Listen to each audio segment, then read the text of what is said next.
Як українці у 25-му році продовжують виправдовувати дії Росії, захоплюватись руським величієм та транслювати позицію «какая разниця». Так, ви все почули правильно. Мова про 11-й рік війни. Про меншовартість українців та їх роль у інфополі говоримо з Танею Микитенко, українською журналісткою, блогеркою, телеведучою, авторкою ютуб-каналів «Рагулівна», «Хорошої Рагулі» та онлайн-проєкту «Читанка».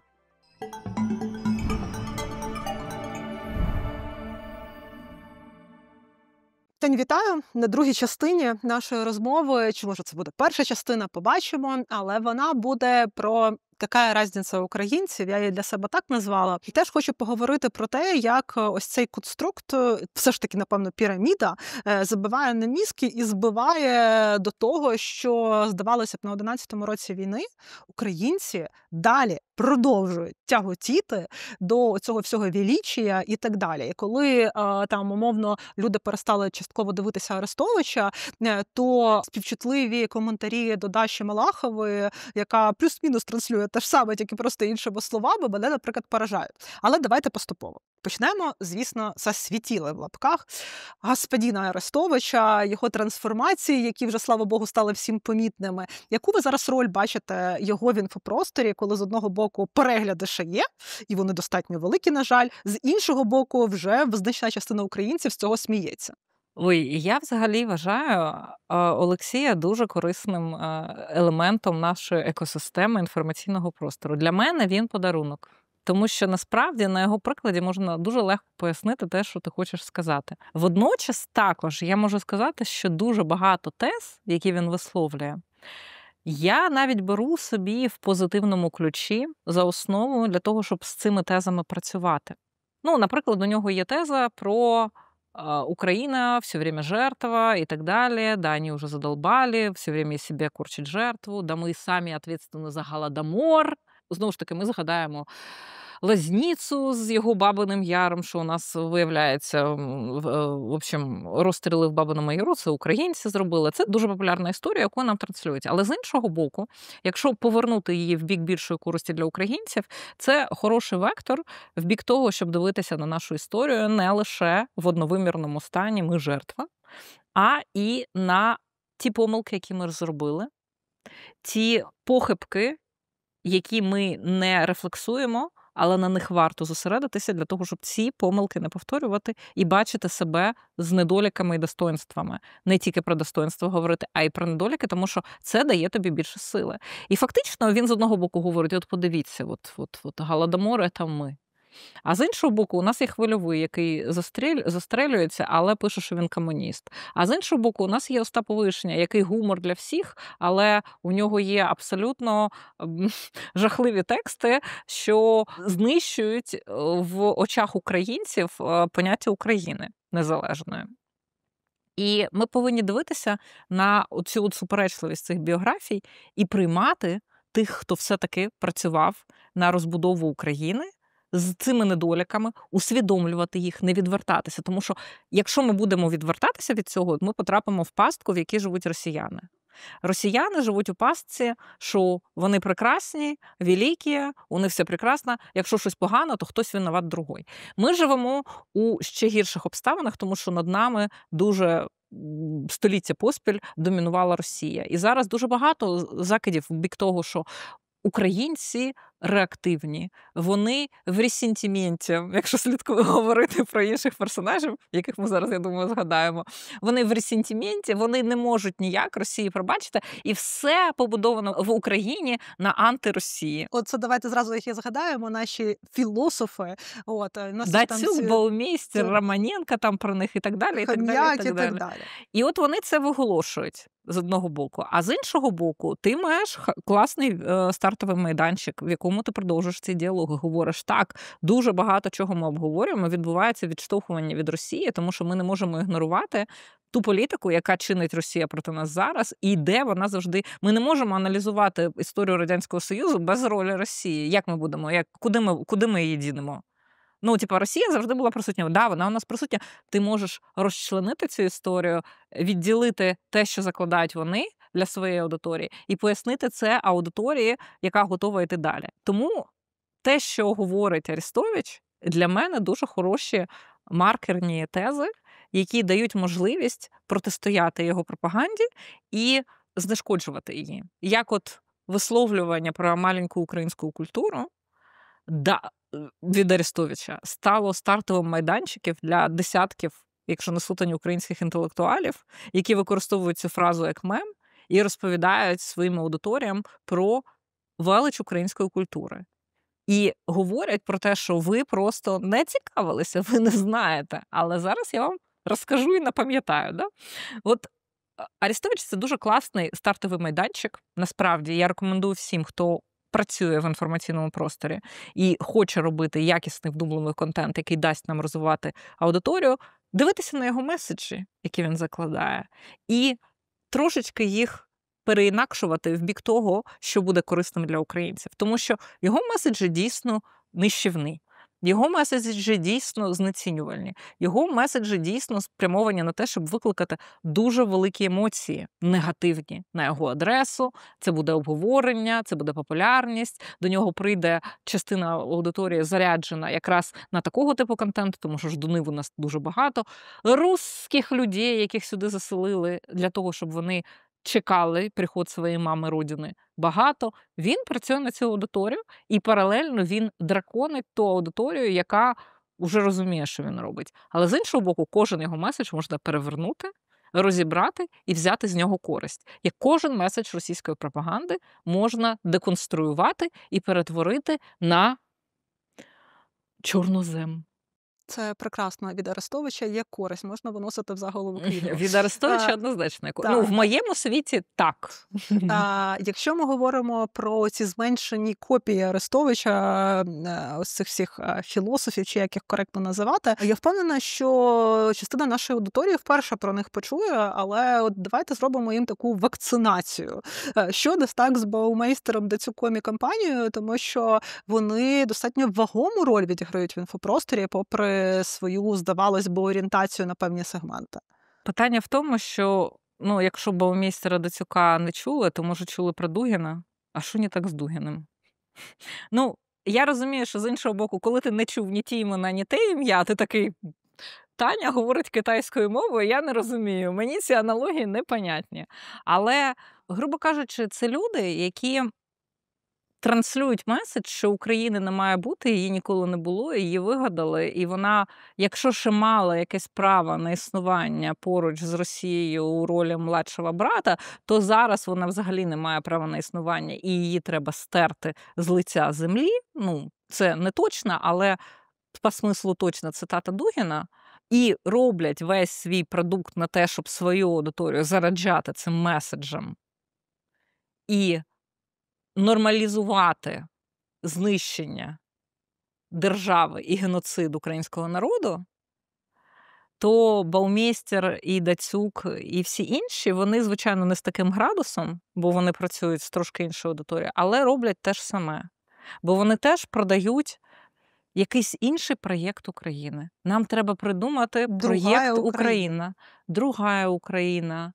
Нам треба, у Арестовича було 4 проєкти, але він за 5-й. Це як Андрій казав, тобі треба куртку пошити з шкіри. Ти приходиш і говориш, щось у мене є шкіра, хочу пошити куртку. А Арестович говорить, давай я тебе 5 пошью. І він шиє отакі.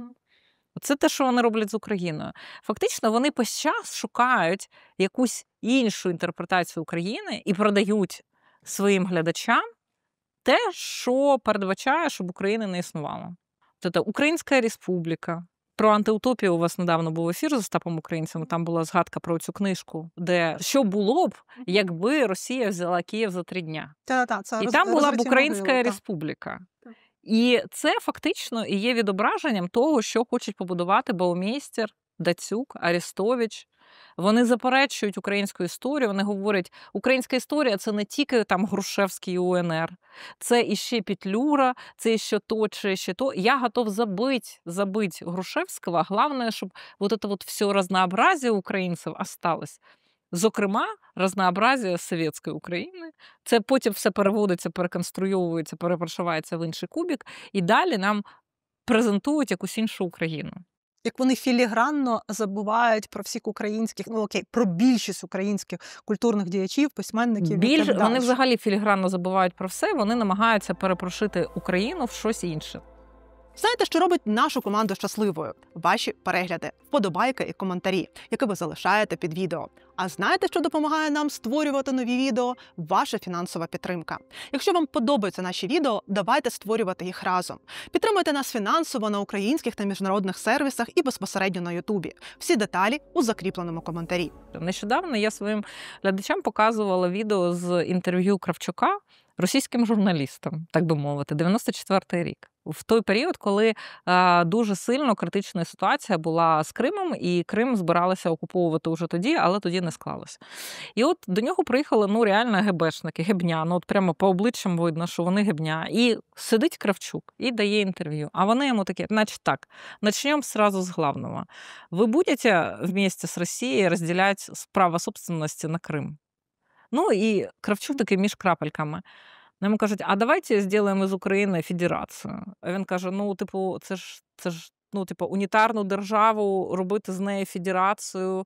І він відбиває всі ці атаки, як може в той момент, причому, що він сидить, президент України з русскими журналістами на русскому язикі, говорить, відповідаючи на їхні запитання, які є фактично рекетом інформаційним в цій ситуації. Це дуже класне інтерв'ю, воно є на медіатеці Суспільного, я рекомендую всім подивитися. Як з точки зору, щоб подивитися, як працює гібня, і як Кравчук відповідає на ці запитання, тому що такі відео корисно дивитися для того, щоб собі накопичувати оцю надивленість, чути тези різні, як це відбувати. У мене конкретний вопрос по Криму.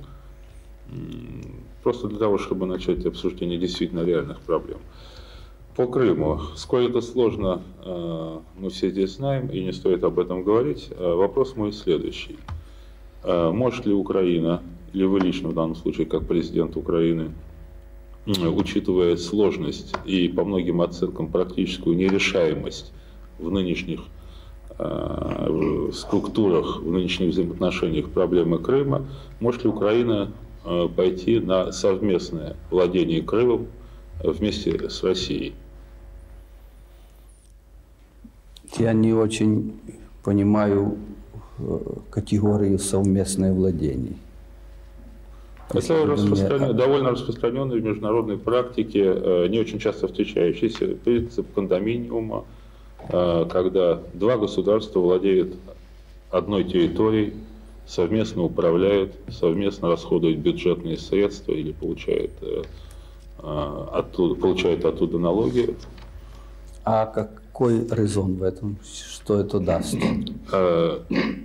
Я хотел бы услышать... Нет, я просто хотел бы, когда... Резон снять крымскую проблему. Она существует, и пока я вижу, что только все ухудшается. И у меня нет совершенно ощущения, что в ближайшие не то что месяцы, даже годы Украина и Россия найдут решение этой проблемы, нормальное решение.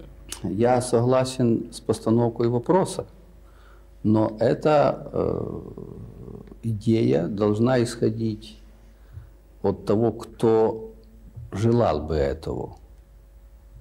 К примеру, если это желает Крым, то не мы должны говорить Крыму, скажем, не Украина и Россия, что мы берем вас под совместное владение.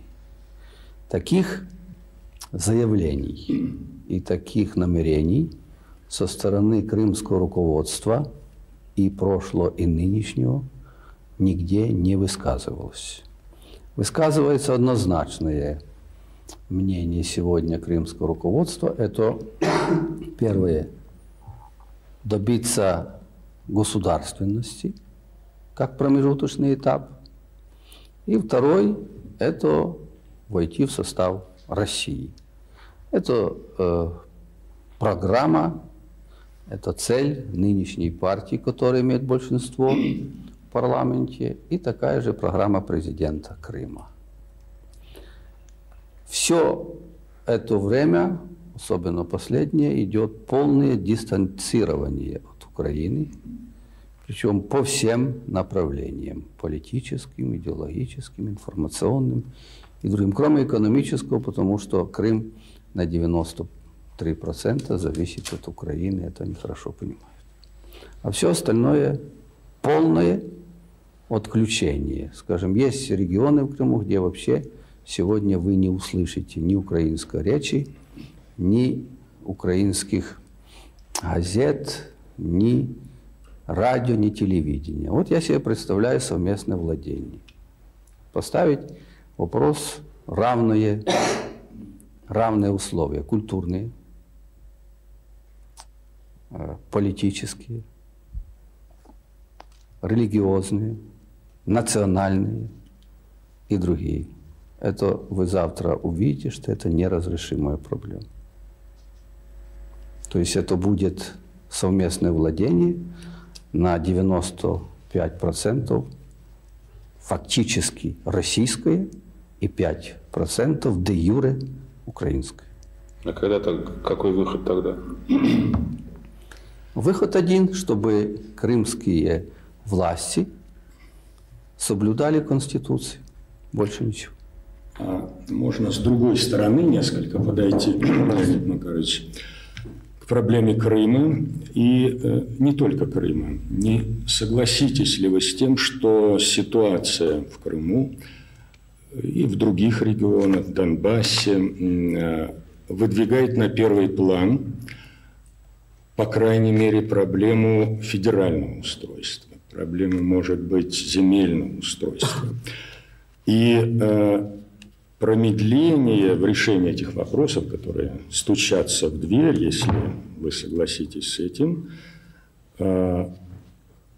промедление в угоду, может быть, радикальному такому национал-патриотическому стремлению удержаться в рамках унитарного государства обойдется, в общем, слишком дорого в самом недалеком будущем. Я изучал историю, наверное, как и все мы, историю создания федеральных государств. Ну, как правило, они создавались в течение какого-то продолжительного отрезка времени. Возьмите Федеративную Республику Германия или те же Соединенные Штаты. Есть штаты, которые присоединились уже к Соединенным Штатам где-то в 30-х годах, после 30-х. То есть это не создавалось государство таким образом, что оно было унитарное, и его решили разделить на части. Но и не в этом только проблема. Проблема в том, как это сделать. Скажем, из практики я знаю, что для того, чтобы построить федеральное государство не одномоментным актом, скажем, приняв сегодня решение, а создать правовую юридическую базу, то есть Конституцию, законы федеральных земель и Конституции, соответственно, федеральных земель. Значит, на это, если парламент ничем не будет заниматься, профессионально работать, 3,5 года постоянной работы. Если же ставить вопрос, как сегодня ставят люди, которые не изучали этого глубоко, они понимают так, что достаточно принять какое-то решение, что мы завтра объявляем, скажем, Донбасс федеральной землей, и все будет хорошо. Но даже элементарных вопросов бюджетных отношений нет.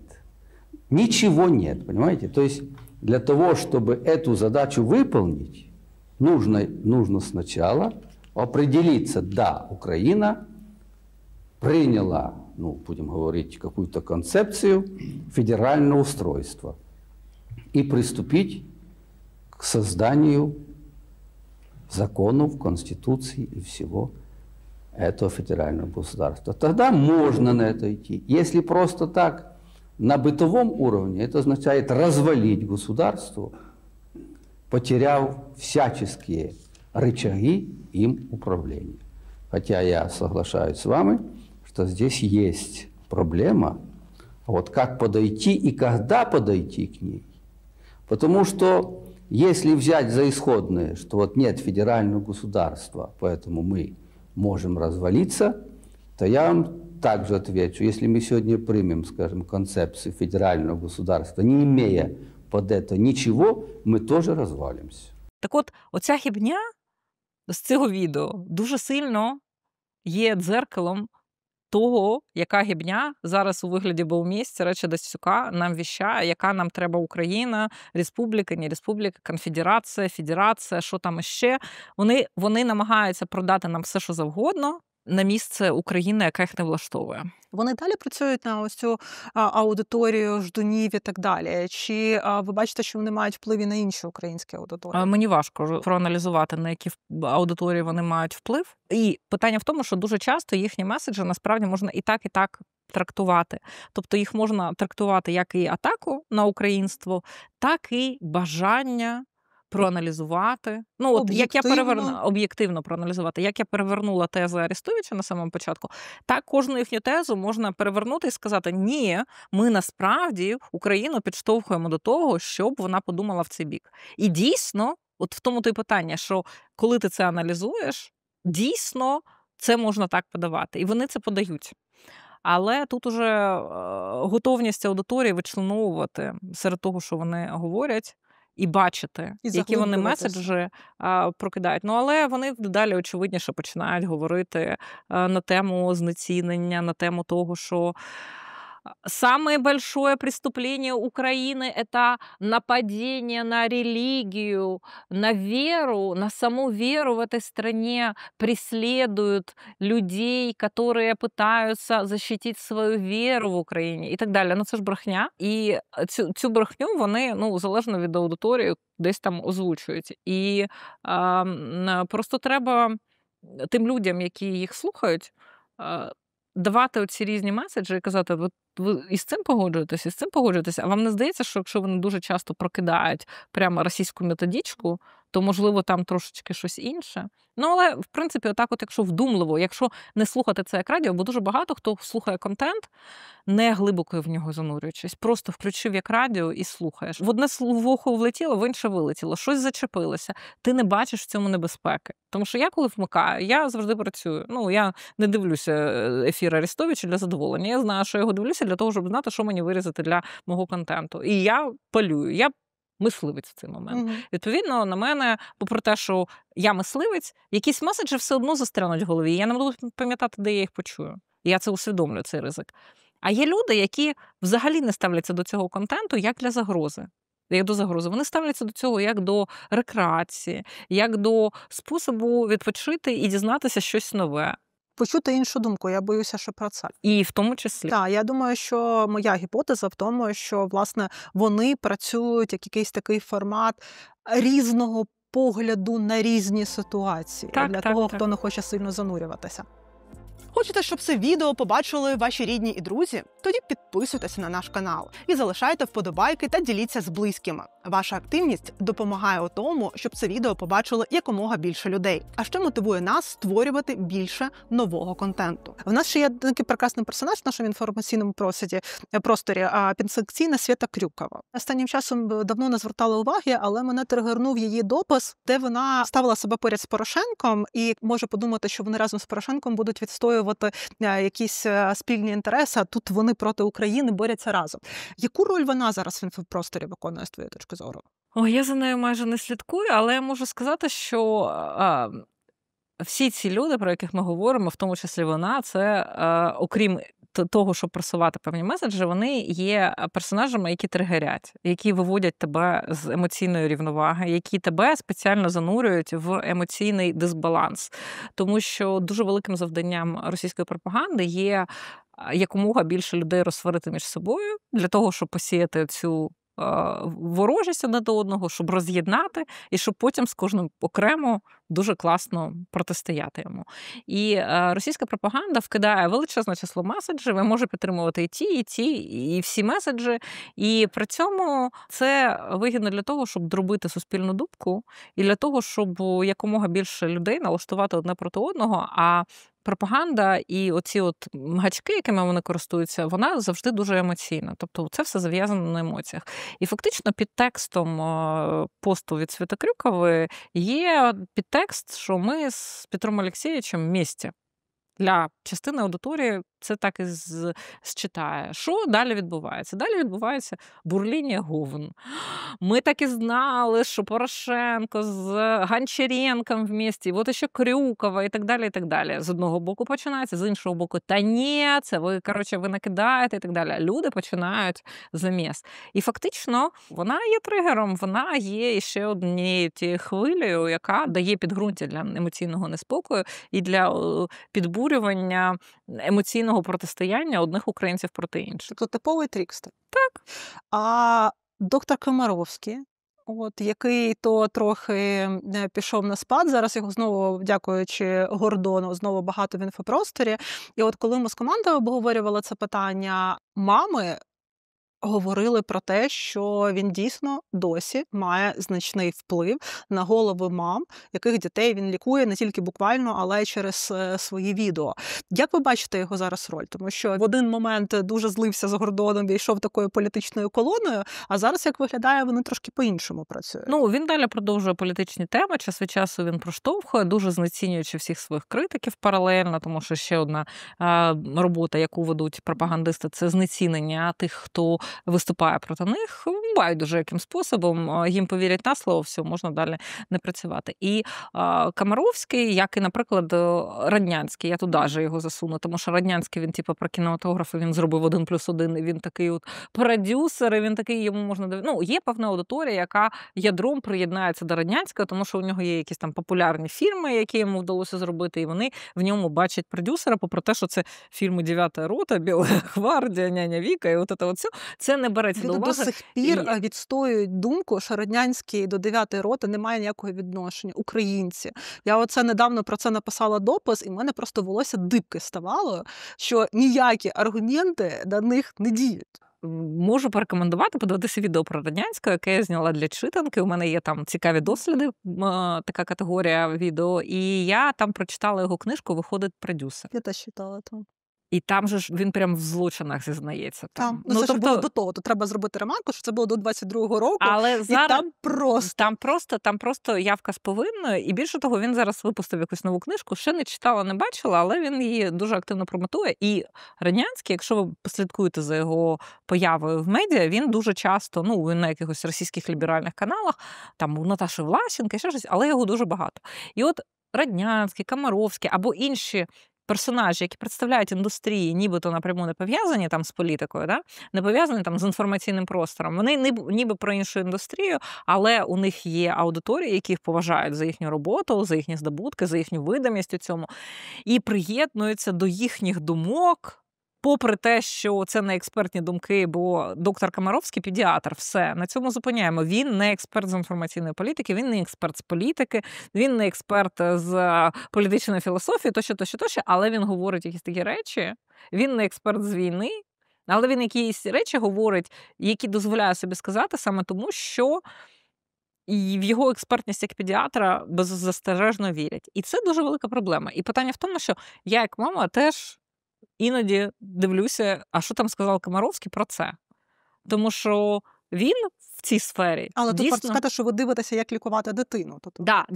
Що сказав Комаровський про педіатрію саме, про дитину, про там, я не знаю, чи можна пити Кока-Колу, якщо щось з шлунком не так. Можна. Тому що це якраз допоможе з кислотністю і так далі. І питання в тому, що це дуже великий спосіб заходити через людей, не напряму достичних до індустрії, які продають з одного боку меседж «я поза політикою», а з іншого дуже багато політично активних меседжів, які їхня аудиторія через свою лояльність до цієї фігури і її експертності в іншій сфері абсолютно беззастережно приймає. І тому у Комаровського, і у Роднянського, і у дуже багатьох інших гравців тут роль, знову ж таки, збирати аудиторію і просовувати їм в голову те, щоб вони не почули, ну, наприклад, від Свєти Крюкової, тому що вони не будуть слідкувати за Свєтою Крюковою, або за Баумейстером чи Дацюком. Хто, ну, навіщо? Ну, типу, уявіть собі, мамочка, навряд чи вона буде слухати Баумейстера. Вона може це не це. І Свєта Крюкова, і так далі. Вони заходять в ті аудиторії, які просто не підуть на поле, про яке ми говоримо. У нас є невидимий сегмент, я навіть про нього ледве не забула, це колишні проросійські політики, які зараз від цього відсуралися, і якусь свою роль відіграють в інфопросторі. Це, звісно, Бойко, це, звісно, Мураєв. Вони для нас зараз є загрозою, взагалі, сформулюю так. Тобто, чи є якась ймовірність, з вашої точки зору, що вони можуть прорости в інформаційному просторі? Можуть прорости, але, ну, поки що не проростають. Загроза завжди є. Ну, я, насправді, із тих людей, які, попри те, що Юрій Бойко максимально нецікавий, у нього все одно завжди був рейтинг. Ну, він просто міль. Ну, для мене він зливається з простором. Дуже важко його вичленувати, але саме через таку його сірість він і є дуже продаваємою фігурою для якоїсь аудиторії. Мовляв, дивіться, немає якихось потужних скандалів. Ну, дуже смішно, але вдається продавати цю ілюзію. Тобто він ніякий, і тому його легко продавати. Те ж саме з Мураєвим, тому що, грубо кажучи, з одного боку, він, звичайно, абсолютно випав, і оця його спроба повернення з Китаю. Ну, це просто промацування ґрунту, але тим не менш в Ютубі є досить багато коротких нарізок його старих відео, які регулярно з'являються і збирають якісь десятки, сотні тисяч переглядів. Тобто його тримають як спящого агента, а ми всі знаємо оцю давній жарт про те, що якщо кінську сраку кожен день показувати по телевізору 15 хвилин, то через рік за нею проголосують. Тому ці персонажі, попри те, що вони зараз не активні, не присутні, і якщо вони з'являються, то, ну, там, Азарова, наприклад, вона теж згадувала у своєму етері, тому що у них був якийсь там форум українців, які там щось там хотять.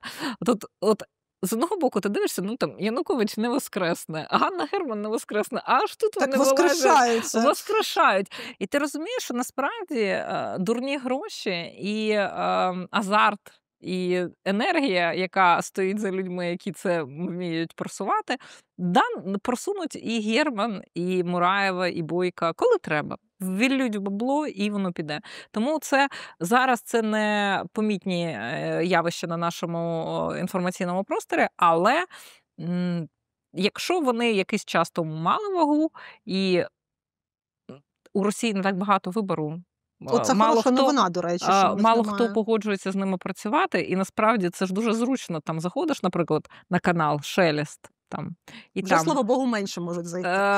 Ну, але і заходиш і дивишся на його спікерів. Там Ігор Мосійчук, потім там,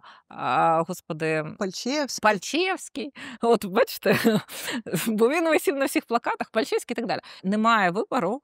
Звертаються до них, і кожен із них має свій канал, і на кожному з цих каналів одні ті ж самі люди. Тобто ти заходиш, такий дивишся, так, Пальчевський, зайшов, подивився, що Пальчевського, а там у Пальчевського на манежі там Карасьов йдеш, Карасьов знову Шелест йдеш, Арестович, Гордон. І воно отак от по колу, насправді, і ти бачиш дуже обмежений пул цих людей. Вони там, звичайно, когось залучають, але, по-перше, харизматичних людей не так багато, які взагалі хоч щось можуть продати своєї аудиторії, якось привабити її, вміють розмовляти. А по-друге, не так багато людей, які на це погоджуються. А ці погоджуються, бо вони вже зайшли в систему, а зайшов заруб, а вихід тисячі. Щодня ми маємо можливість пити каву, купувати нові книги і займатися улюбленою справою завдяки українським військовим. Не забувайте дякувати їм за це і допомагати. Пам'ятаємо, донат на Збройні Сили України – це обов'язок кожного з нас. Якщо сьогодні ви ще не підтримали перевірений збір, саме час це зробити. Нас вже 5, 4 новостворених окремих полки та окрема бригада безпілотних систем сухопутних військ Збройних сил України. Сьогодні об'єднані навколо єдиного проекту. Це люди, які пишуть нову доктрину технологічного захисту для України. Ми навчилися досконало вбивати ворога. І разом ми зможемо змінити хід війни. Я переконаний, що у нас все вдасться. Сьогодні ми оголошуємо безпрецедентний набір особового складу. Приєднуйся до кращого. Пиши історію разом з нами. Слава Україні! І наостанок Даша Малахова. Це окреме явище. Я вже не побоюся цього слова, тому що, як на мене, вона особлює достатній сегмент, не знаю, ємкий, наскільки він ємкий, але принаймні там жителів українських соцмереж, які виглядає так, що вона свідомо не бачить проблеми в своїх висловлюваннях. Тобто запостити фотографію на обкладинки з дітьми в трунах і сказати, що це має побачити весь світ, при цьому не згадати ні Росію, ні Путіна, ні причину їхньої смерті, це просто виглядає як що це таке. Але тим не менше, в неї є постійна аудиторія, вона постійно щось таке чудить. І вже стільки конспірології існує, що робить Даша Малахова в нашому інфопросторі, як собирательний образ, і вона конкретно, що просто хочеться спитатися, це якась нова технологія чи стара технологія? Що це таке? Це продовження технології Комаровській, Радянській і так далі. Це просто гламуризована версія цієї технології, тому що Даша, вона ж і акторка, вона ж і картату-патату, вона ж і кулінарка, вона і театралка, вона ж і школу відкрила, вона ж. Тобто її знають за рахунок інших речей. Але Даша абсолютно свідомо працює у бік знецінення українського, деморалізації, у бік інформаційних підривних операцій, які можливо, для когось не є такими очевидними, але у мене прям є ціла історія з відео на тему Даші Малахової, і я можу сказати, є хороша новина. Наприклад, вона не потягнула свій YouTube-канал, тому що 2 роки тому вона його запускала і хотіла торпедувати. На фоні скандалу, до речі? Так, на фоні скандалу, на фоні того, що з одного боку вона говорить, ой, українці такі жахливі і так далі. Тобто, грубо кажучи, вона продавала те, що зневага до ворога, і взагалі негативна реакція на агресію – це погано. Це, мовляв, нас розлюднює. Потім у нас була ціла хвиля оцих історій про розлюднених українців, і Арістович в цьому брав участь і так далі. І я постійно піднімала цю тему розлюднення українців. Мовляв, наша реакція на ворога, наша реакція на агресію, яка є абсолютно здоровою, ти відстоїш свої кордони, ти відстоїш себе. Що, мовляв, це щось таке, що нас показує як поганих людей, і нам треба зосередитися на тому, щоб стати хорошими. І насправді Даша брала дуже багато участі в таких вкидах інформаційних, які пов'язані як з налаштуванням широких мас людей проти наших воїнів, проти військових. Налаштовувати людей проти українців, які говорять українською мовою, бо у неї за певною ознакою вона знецінює. Налаштовувати певним чином проти українців, які не толерують те, що вона виставила нещодавно у своїх соцмережах. Вона постійно виходить і розповідає, що вокруг неї хейт, що тільки українці наповнені такою ненавистю, і далі у неї іде, в принципі, вся робота спрямована на дискредитацію українців. І жодного слова в бік тих, хто коїть злочин на наших землях. Це ми якісь розлюднені, це ми якось не сприймаємо росіян, тому що ми погані. Ніколи не йде мова про першу стадію, про першу дію, про перший акт. Завжди йде вже про другий, про нашу реакцію. Так от, на мою думку, Даша, вона просто є однією з цих балалайок, які спрямовані на те, щоб позбавити українців, що приєднуються до неї, до її думок, прослуховуються активності, проактивності. У тому, щоб відстоювати свої інтереси. Українців вчать не висовуватися, не давати реакції, тому що прийде Даша і розкаже, що ви розлюднені. Що ви дуже розлюднені, бо ви говорите про злочини Росії і називаєте все своїми іменами. Що ви дуже розлюднені, тому що ви більше не толеруєте зросійщення і так далі. Даша – це спосіб тримати в узді тих, хто нарешті обирають бути активними. І це спосіб деморалізації через ви, українці, розлюднені, ви якісь русофоби, цей кенсел це треба зупинити, ви ненормальні і так далі. І таким чином це намагання стримати абсолютно природню хвилю змін в нашому просторі, відстоювати себе, заглушити цю хвилю. Ось в цьому її найбільше завдання, як мені здається. Але нас заглушити не можна. Неможливо. Дякую за вашу роботу, дякую за рагулі одні хороші, дякую за рагулівну і читанку особливо. Дякую, що прийшли, і дякую за цю розмову. Дякую вам, що запросили.